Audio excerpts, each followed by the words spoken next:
Facebook, YouTube, Twitch. We are live on Instagram. Hope everyone is doing well. It's Friday. It is April 16th, and we are in for another Q&A. If you missed it yesterday, we did a great masterclass session. I started a Pay What You Can masterclass session. So if you want to, we did one on transcription yesterday. We're going to do another one on jazz language. That's going to be on the 26th of April. So if you want to do that, you can check that out. It was a lot of fun. Had 20 people or so that wanted to dive into transcription. So we talked about transcription for a while and answered their questions. And I see people joining. Hello, Daniel. Hello, Luke. Hello, Right Away. Hello, Ben. Thanks for joining. We're going to do a little bit of Q&A today. I'm doing well. How are you, Primitz? Jack, hello. A few people joining on YouTube and Twitch and Facebook. So hello. Thanks for being here. And if you saw and you're on Facebook or YouTube or Twitch, you'll probably see the link down below in the comments to our Jazz Trombone Boot Camp. That's going to be June 14th through 18th. So I hope that we can get you to come to the Jazz Trombone Boot Camp. We're going to spend a week talking all things jazz trombone. We're going to spend some time with some amazing guest artists. We're going to talk with Michael Davis, Steve Davis, Andre Hayward, Vincent Gardner. It's going to be a lot of fun. We're going to have two great TAs, TFs, whatever, assistants, really great young players, Jack Courtwright being one, and DJ Rice being another. They're both finalists in the J.J. Johnson ITA competition, so you know that they're great, as verified by the ITF. Jackson's here. Hello, Jackson. And Luke's making jokes, so that's good. So Jazz Trombone Boot Camp, June 14th through 18th, and we got the Jazz Language Masterclass on April 26th. If you want to join, we'd love to have you, of course. But no pressure, no stress. We'll be here also on Fridays, at least until the end of May, with our Q&A show. So hopefully, I'm trying to get to episode 100 here, but. For now, it'll be almost episode 70. But by the end of the year, we'll probably get to episode 100. What's up, Demetrius? We're looking forward to having you at UNT this fall. So some of your fellow students are on here. Luke is one. Jackson is one. Demetrius is going to be a freshman bass trombonist. He's a great young player as well. So feel free to drop in some questions into the chat, into the comments, into the question box on Instagram, however you feel inspired to do so, and we'll get to your questions. But so Jackson's welcome. I didn't have any sometimes I have a premeditated rant that I feel like I'm going to go on when I open up the live stream, but I don't have one today. What's up, Draynon? What's up, Lota?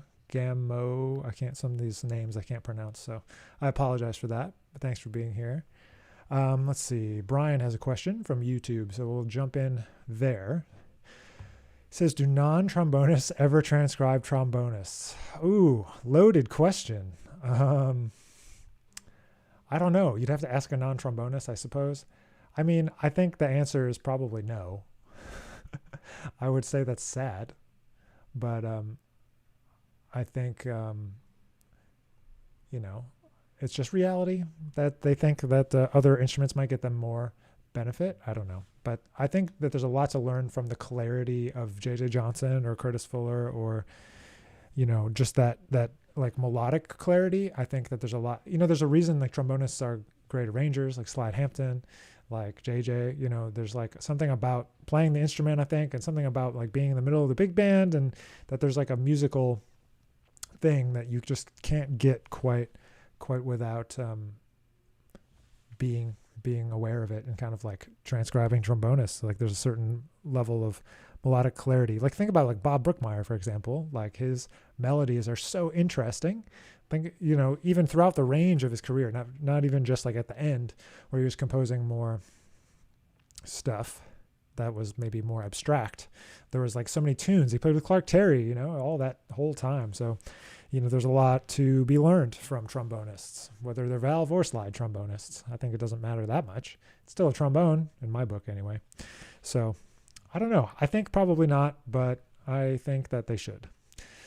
All right. What's up, Kevin? What's up, Alex? Jackson, thanks for welcoming Demetrius. I'm looking forward to having you all in the studio in the fall.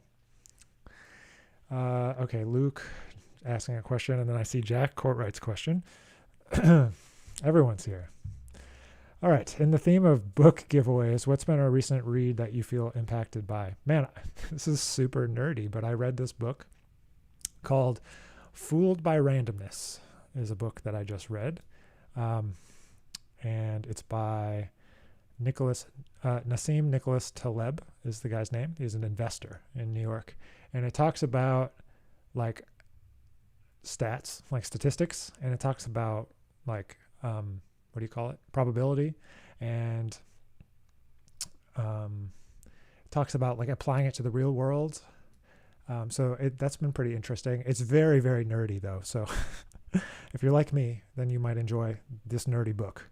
But I've really liked that. And then to double down on my nerdiness, the next book I just started reading is, well, there's another one that I read called The Obstacle is the Way, which has been really helpful. Ryan Holiday is the author. I like that book a lot. I've been also listening to books like on Audible, so I listened to that one. That one being the Ryan Holiday one. The Obstacle is the Way, and he has another one that I'm starting to listen to. So I've listened. Excuse me. So those are a few. Hello, Anthony. Hello, Brian. Thanks for joining. Hello, Nils. Hello, Manoush. Thanks for joining. So those are a couple books. Luke was the winner of this week's book giveaway. And I've been giving away some books because I figured they do more good by sharing than they do by sitting on my shelf. And I'm like, man, like I've read these books a couple times. I'm not going to read them again. I would love for somebody else to get some use out of this. So we've been sharing a bunch of books. I got another one. It's the next one. I got to finish reading it first, but there's some more over there that are ready to come for book giveaways. So look for that coming in the coming days. But we'll do that. But okay, so I've got a question from Jack. Always thoughtful questions. But okay, there's a quick one here from Brian before I get to Jack's question. Do you know any trombonists who don't like JJ? There's probably some. I would say that some people probably say he's too safe or he's too predictable, maybe.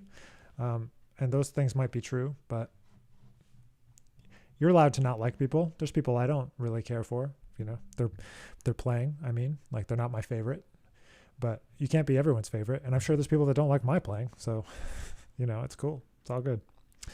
Okay. Jack has a good question here.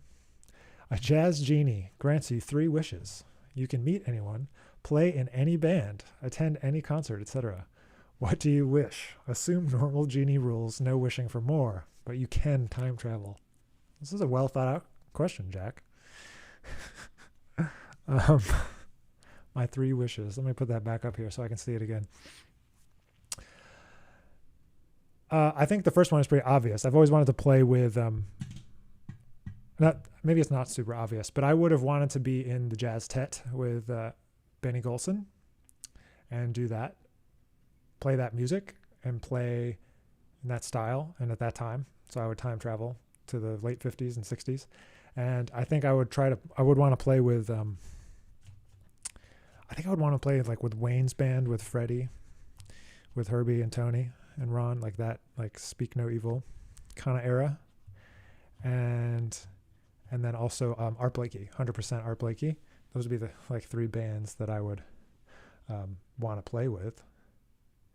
Was that the whole questions? Oh, attend a concert. I wish I could have gone to the Newport concert. Now, see, I've already ruined the genie rules already. My other wishes would be to see that Newport concert or the Ellington band. I would also want to play in the Ellington band. But so now if I need to go back and actually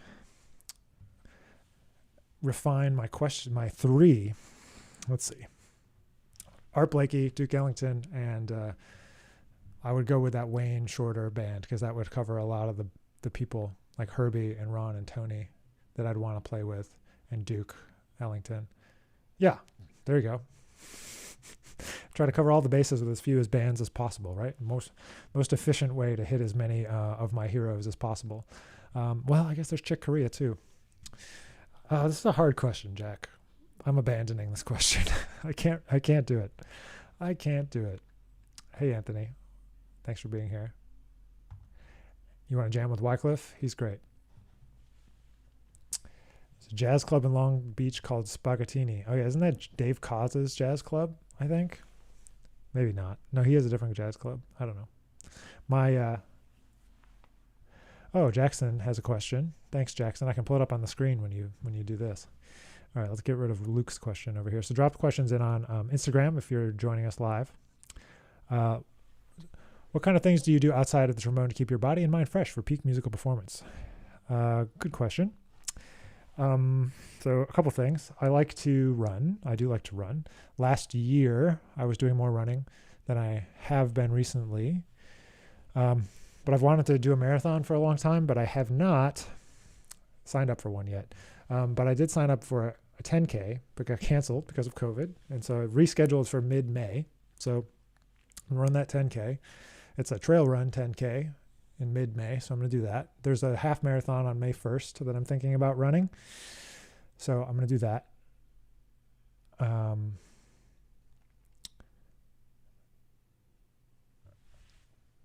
Yeah, so I do that. And then, one of our other colleagues in the UNT trombone studio brought this up before his recital once, and there's this guy named Wim Hof. He does this breathing method. It's really super interesting. I don't know if I think it's like 100% effective or anything like that, but he has kind of like a breathing protocol that's pretty interesting and pretty effective, I think. What's up, Steve Brickman? Great musician, person I've collaborated a lot with on videos. I see him here.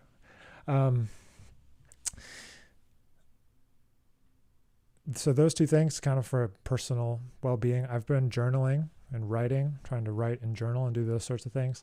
But I've realized at a certain point for me, I've come up to a time in my life where I can't take on more things. There's like a lot of habits that I want to have, but it's hard. You can't do them all, like I can't do them all. But I run, and then during the pandemic, I got a Peloton bike, so do the Peloton. There was a while when living in New York that I used to go to a lot of cycling classes at Equinox, the gym, and I was into that for a while, especially during the winter in New York when it was really cold, couldn't run. So I don't know, reinvigorated by that, something different. But yeah, those are some things. That breathing thing is pretty crazy, man. Like I have this app. I bought his app, and it has like a guided breathing thing. It's kind of like a meditation. It's kind of just breathing, but like it really activates your body in an interesting way. Because I had read the book, going back to Luke's question. Is like, it's called The Iceman, I think is the book. And so it's interesting. I don't know. I mean, he has a lot of scientific data to back up what he claims. I don't know if it really is true or not, but it's really interesting, I think. And, a lot of ties to playing the trombone with like thinking so much about the breath, so it's pretty interesting. All right. Thanks for joining. If you're just joining us, I see Eli's here. What's happening? Okay. Yeah. Maybe it's full of pseudoscience. Yeah. That's what I'm saying. Like, I don't know. Like, I'm not a scientist. I think it's interesting. And I think it definitely does have some physiological effect. Like you feel certain things. I don't know. But I mean, he does crazy stuff, and I'm not going to do crazy stuff, but I think it's interesting. I like taking some time to just breathe. It's helpful. You could do the same thing, just meditating, of course, but I'm not saying like, go do it. I'm just saying, it's interesting, and everything is personal. You got to find what works for you. I saw a question about something about a voicing from Anthony. Let me go back here. He said something. Oh, here it is. No, I don't see it. Where'd it go? Oh, no, this is from Brian. Okay. He says, do you ever use soloists to figure out changes? For example, if they play a sharp 5 a lot over a chord, but the piano isn't playing a sharp 5 and the melody doesn't have a sharp 5, do you think the chord has a sharp 5? Oh, that's a good question. I think I wouldn't necessarily think that the soloist is determining the changes. They can imply certain things, and like if they do it over and over again, but if the pianist is never doing it, or any comping instrument, like over multiple choruses, I would assume they're just coloring it in the way that they want to, you know? I mean, I will do that. Like a good example is,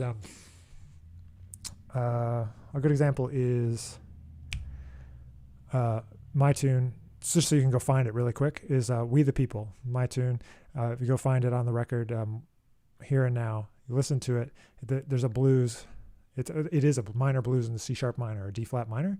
And there's a play where I just start playing in B flat major. Because I feel like it just sounds really strident against the D flat minor, because it has the major third and the flat nine, and just like weird notes. Like the chord is C sharp minor, and I'm playing like D, B flat C, F, D, C, D, B flat C. And so it's kind of like, why does that work? I don't know. It works because it sounds weird sometimes.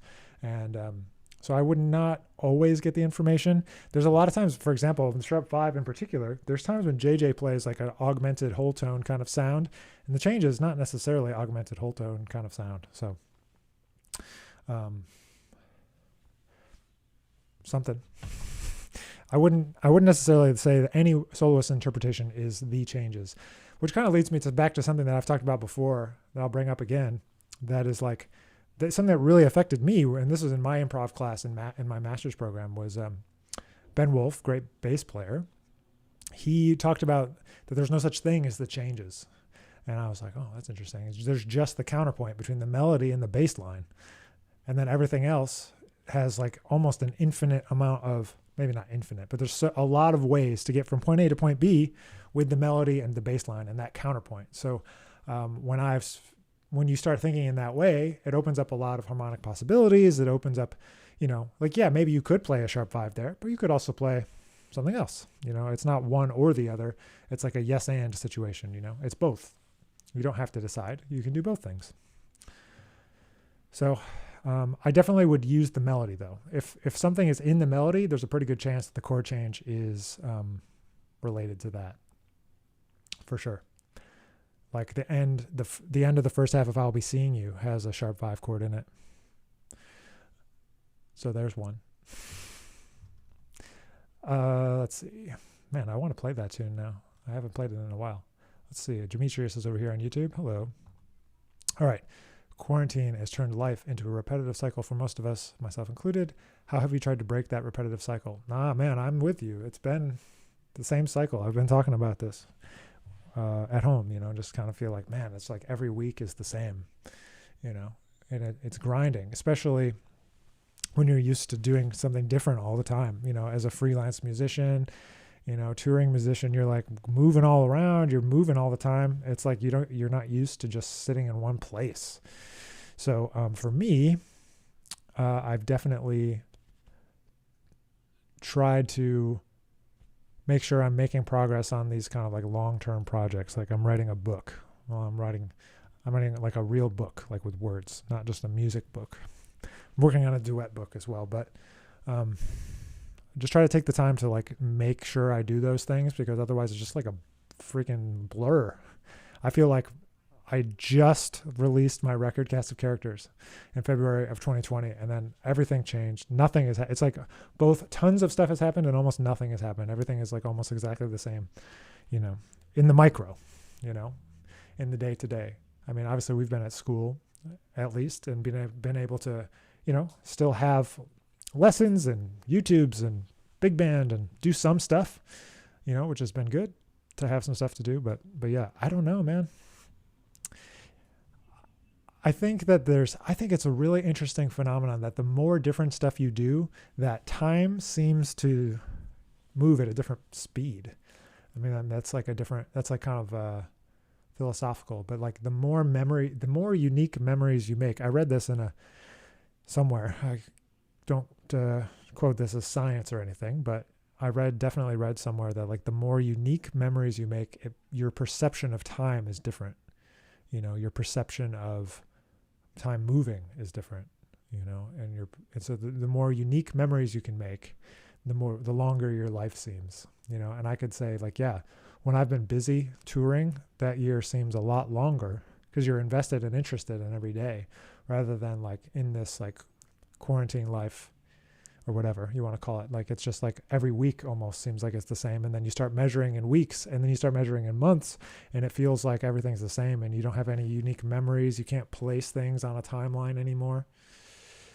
So trying to make, unique experiences. So that's why sometimes I just like make myself do stuff like live streams, or like last night did a masterclass, right? So just to like, okay, I got to do something different so that it feels like it's different this week than last week, I don't know. So I wish I had a good answer for you, Demetrius, but I don't. All right, I'm going to go over to Instagram for a question, see what this is. Zachary, thanks for joining us, Zachary. What advice do you have for non-jazz musicians who want to learn the language, transcribe, and listen to the music? There's no better way to learn how to play than to listen to the music a lot and then learn how to play it by mimicking. Wynton Marsalis has a great line that I heard when I was in high school: imitate and then create, or emulate then create. I forget which one it was, but in terms of developing the style, if you want to develop into a player that can play and function in a quote unquote jazz style or bebop style, you got to go to that music and you got to learn that music to get that flow, to get those kind of accents. And yeah, like, it's the hard way. Transcribing is the hard way. Without music, it's just what it is. And you got to put in time and effort, but everything that's worthwhile seems to take time and effort, in life. So I wouldn't back away from it. I would try to, make sure that you are taking the time. And I always say to go deep and not wide. So I'd say if you could like learn one solo really, really, really well, you're going to get more out of it, because you're going to get not only the notes, but the relationship to the notes to the chords. And you're going to get the flow of the eighth notes. You're going to get the accents. You're going to get mimicking the style of a great jazz player. And I just think that that is the best way. I mean, you don't have to transcribe forever and always, but it is something that you need to do at a certain point in your development, or else there will always be like a hole. And that's kind of how I think about it. It's like, man, you sound really good doing this. You sound really good doing this. But in this particular way, you have a hole. Like, and you can't move on until you fill the hole, I guess, at least educationally speaking. I mean, you can go your whole life and never play a certain type of jazz, like you're not going to play like Jack Teagarden, but as just like a freelancer in New York, like I got called to do all kinds of things. So it was really good that I had taken the time to listen to Duke Ellington, taking the time to listen to Cab Calloway or Fletcher Henderson or whatever, like really early stuff. And like, how do you play like that? And the best way, learn it from the records. I wish there was another way, but there really is no other way. You just learn the music from the people that created it, and then you know it. So yeah, you got to get the notes right, but it's really about not just the notes, but how they're being played and how they're being used. That's for sure. All right, here's one. Yeah, you're welcome, Zachary. Thanks for coming on. Let's see. Brian says, how often do you transcribe? How long does it take to finish, including learning? So as you can sing it, learning it on the horn, and finally writing it down. It really depends on what it is. There's no like hard and fast answer to that, unfortunately. I'm much faster transcribing. Oh, Eggmoji says the Guru is amazing. I'm glad you could check it out. That's a tune from Cast of Characters. Thanks for listening, Eggmoji. Appreciate you listening. We did an arrangement. We just recorded that with the YouTubes, actually. We got a record going to come out in the fall. So transcribing, how long does it take? I would say, it really depends what it is, because if it's fast, hard to hear, really like gargled because of the recording, it's hard to say exactly how long it would take, but it takes a lot less time than it used to. I can tell you that. So, I wouldn't worry about how long it takes. But how often do I transcribe? Not as often as I should anymore. I haven't transcribed anything new in a while, to be honest. You get caught up in helping students with their stuff and doing your own stuff, and sometimes it comes by the wayside. But I know what the last thing I transcribed was. It was last summer, was a Kenny Garrett solo on Sing a Song of Songs, because I made a video of that arrangement, and then we ended up doing it with YouTubes and playing it for the Jazz Trombone Day, and so we did that. But I transcribed Kenny Garrett's solo on that, and there's a lot of interesting things that I pulled out of it too. Some different ways of playing the pentatonic scale that I hadn't thought about before, and he has a way of playing a hexatonic scale. This is me getting a little nerdy, I suppose, but a hexatonic scale of 2 triads, so like E and F at the same time. So E, F, G sharp, A, B, C, and then no. Sometimes he would play D sharp, sometimes E, F, which is maybe not a hexatonic anymore, but just taking those first 2, turning them into a scale, but then also this other scale of like E, F, G sharp, A, B, C, D sharp, E, F again. So that's kind of weird scale. Okay, which mouthpiece do you play on? Good question. I play on a Marcinkiewicz 6ES is what I play on. So yeah, they let me actually sell them. So if you want one, go to nickfinzer.store and you can find a mouthpiece. So I have some up there. They're back in stock. They were out of stock for a while, but they're back in stock now. So if you want a mouthpiece, it's bigger than it seems, and people always think that it's shallow, but it's not. It's an optical illusion, but it is lightweight, which is what I like, because I played for a long time on like a deep like Schilke 51D, and I played on this mouthpiece since college, so I've been playing this Marcinkiewicz for a long time. But before that, yeah, the Schilke and some other heavyweight mouthpieces, and it really wasn't the vibe. The clarity of articulation is too hard, and so I like the lightweight mouthpiece. So yeah, Marcinkiewicz 6ES. The S has to do with the backbore. There's also a regular 6E. Trombone Dan, hello. Raheem, hello. I am, hi. Sorry, Marcinkiewicz 6E-S. It says it's not clear in English. Sorry. Okay, so Elvis. Hi, Elvis. When you're transcribing, what helps you the most in matching someone's swing feel? What helps me the most? Well, I listen to, it's going to sound stupid, but I listen to how it sounds, like how does it flow? Is it da-da-da-da-da, or is it do-ba-do-da-da, or da-ba-da-ba-da, or is it super straight? Is it really triple D? Is it really dotted A, 16th E? And it might change from phrase to phrase, But like Curtis is a great example of like, he'll play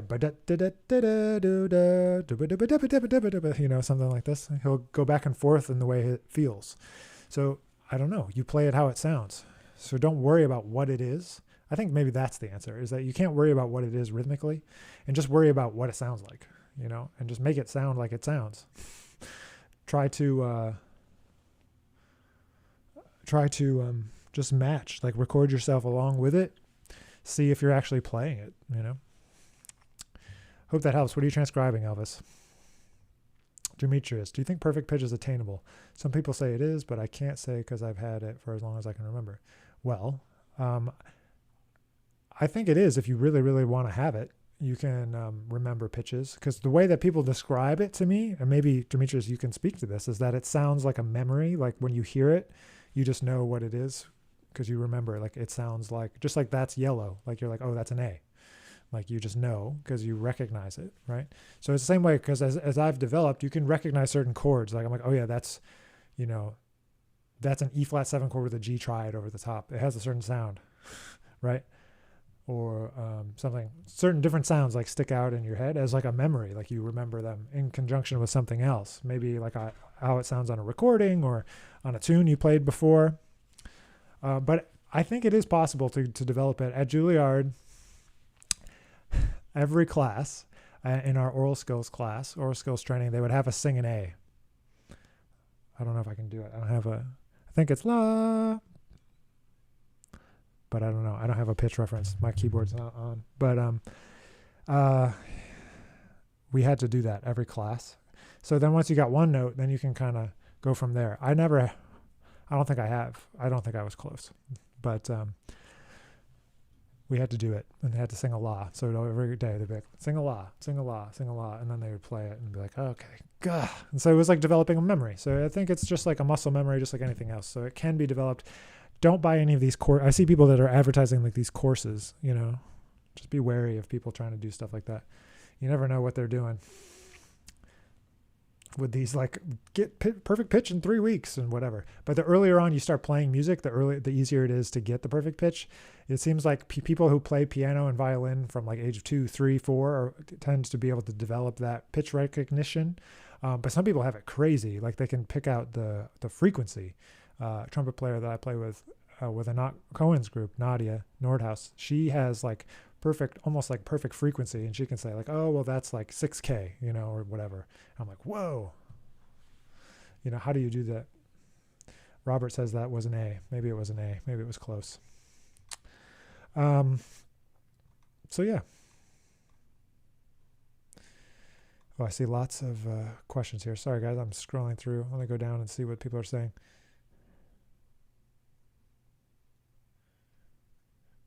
Yeah. So so Elvis says he's been doing Chet Baker. It could happen to you. Nice. Paul Chambers solo on My Blue House. Oh, that's cool. Yeah, but like obviously Chet Baker's flow and Paul Chambers' flow is going to be different because it's like a different mechanism, right? Like using your tongue and valves versus your finger. So it's going to feel and sound different. So you just have to match, you know.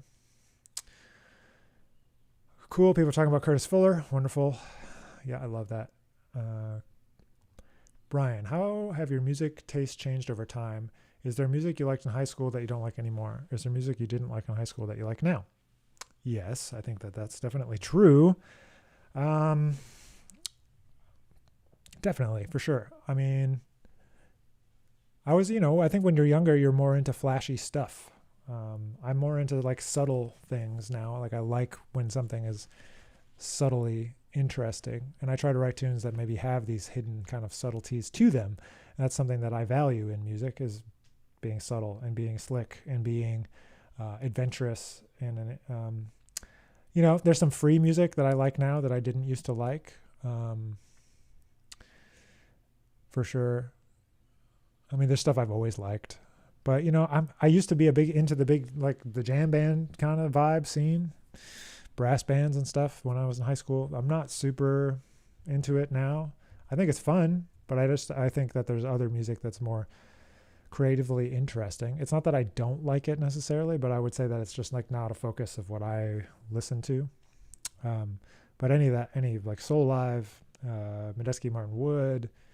I had a Schofield phase for a while. I mean, I still like these people. It's not that I don't like their music. I'm just saying like I had phases with them, and I had a super deep phase with like Josh Redman's Elastic Band. And then, you just kind of move on to different areas of listening. So, yeah, they definitely have changed. To answer the question more directly, my musical tastes have definitely changed. So, okay, so I'm just looking through these questions. Let's go back to Instagram and see what I missed. Let's see. All right, I think we're caught up here. Oh, here we go. Here's one on Instagram, and then I'll come back to YouTube here. Andreas 824. What are good exercises for connecting chord changes while playing the voice leading? Number one. But when I say play the voice leading, I mean not just third to seventh, but like how do I connect these chords together from any note? So let's just take a 2-5-1 in E flat, F minor 7, B flat 7. To E flat major, right? So you could play A flat, and then you could play A flat again on the B flat 7, you could resolve it to G. Or you could play D flat, sorry, not D flat. You could play E flat, the 7th of the 2 chord, and then it would also, you'd move it down a half step to D natural on the 5 chord, and then that would carry over into the 1 chord as D natural, or you could even play a C, right? So you can kind of create voice leading through the changes. But at the same time, you could also play G on the F minor. You could play F sharp on B flat and make it sharp 5 or flat 13, and then you could resolve to F.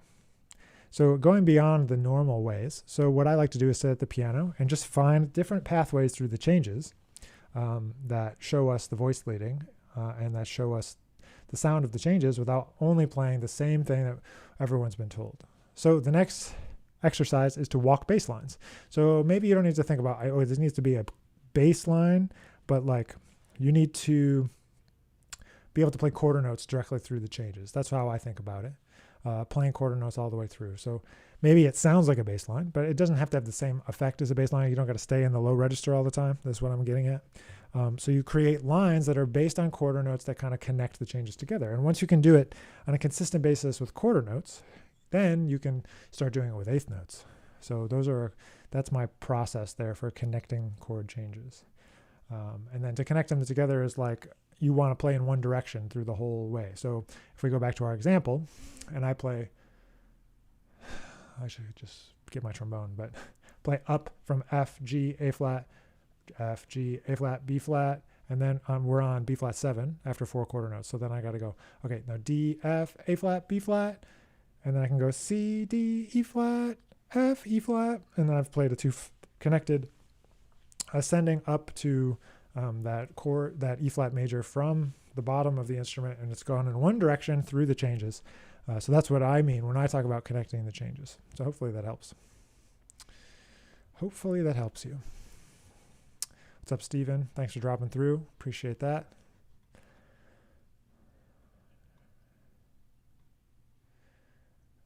Demetrius says, I found myself being mostly attracted to odd, uncommon compound meter. Yeah, I mean, there's a phase and there's a time for that. You know, there was a huge time for that in the late 90s, early 2000s with like piano trios and stuff, like Brad Meldau exploring all that stuff, playing tunes and odd time signatures and all kinds of things. So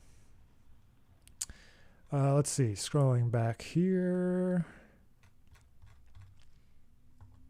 All right, Brian says, are there any classical musicians, composers you've deep dive into? Probably not as much as I could really claim anything knowledgeable about. Bach, maybe, would be the biggest one, I would say. What's up, Carol Jarvis? How are you? Looking forward to ITF. I just recorded with our friend Christopher Bill, an interview. So any classical composers, probably Bach is the biggest one. I've always been fascinated by Stravinsky, all the normal ones, you know. I thought, like people that explore different harmonies, like, you know, Ravel and things of that nature. But not really. I would say I need to do a better job. Bartók, that stuff is super interesting. I find it really hard to relate into like wanting to be so specific about how a piece sounds every time. That's kind of like my problem, I guess. Maybe it's not a problem, I don't know, but it's like something that I think about. Like if I was going to write something in that for a classical situation or whatever you want to call it, like I'm like, oh, but I don't want it to be the same every time that people play it. I want them to put their own stuff on it. And a lot of times that doesn't happen. There's like a reference recording and you try to make it sound like that, you know. Anyway, that wasn't really your question, but at any rate, I see a lot of people joining us now on Instagram. Hello, hello. Thanks for joining us. We're doing our weekly Q&A. We're here every week, 1 p.m. What time is it? 1 p.m. Eastern. We sign on and do questions until there's no more questions. Let's see. I see some other things coming up. Yeah, Highway Rider. I love Largo, Demetrius. Jackson, if you're trying out new equipment, what do you look for regarding feel, sound, etc.? What kind of exercises do you on new horns or mouthpieces? Oh man, I'm not the best person for this. I'm guilty of not like playing the same thing every time I pick up a horn. But I will say this. When I got my first horn after college, I focused on how it felt to play. And I wanted it to feel easy to play at that time. I felt like it's too much work. I need to find a way to play with less work. And I was playing a Yamaha, and then I wanted to get an Edwards, and I got an Edwards, and I wanted to feel like the Yamaha but easier. And so I got that, and then I played that, and then I got frustrated with the Edwards because it was easier to play perhaps, but it didn't have the sound that I wanted. And so now I have a trombone where I'm kind of in the middle, right? Like it's pretty much easy to play, and it sort of has the sound that I want, and it can get the sound I want, but sometimes it doesn't get the sound I want. But I usually blame myself for that, rather than I don't really blame the horn or the equipment for things, generally speaking.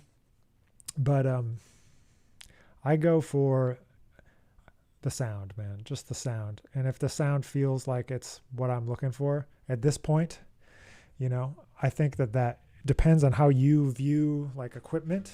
I think that some people like to buy equipment to have a tool for each job.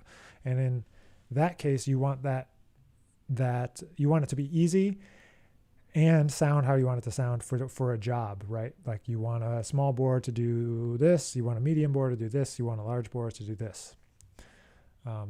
I don't like switching, so I want something that can do it all, which is a little harder to find, and is more about how I'm playing than it is about the equipment. Like I need to have the right sound concept in mind.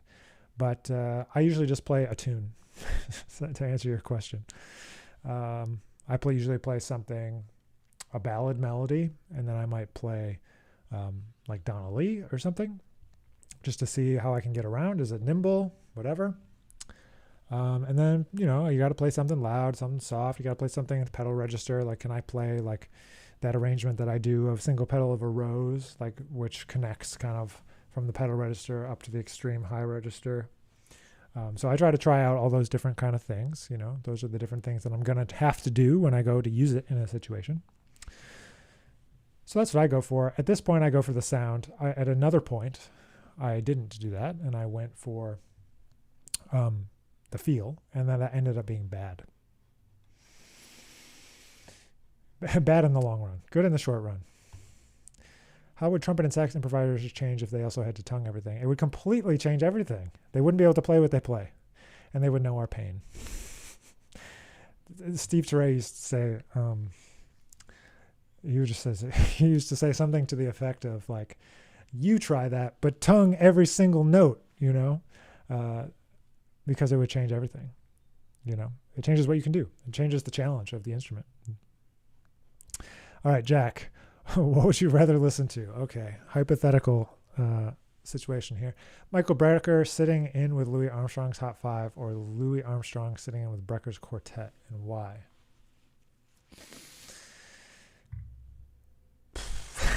Jack with the tough questions here.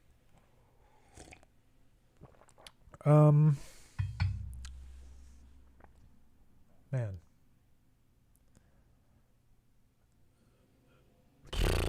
Which one would I rather? I don't know. I'm going to answer your question. Hang on a second. Why would I? Well, see, I could give you the reasons why both, but I want to be truthful here, and I don't want to cop out, because I don't want to cop out on this question.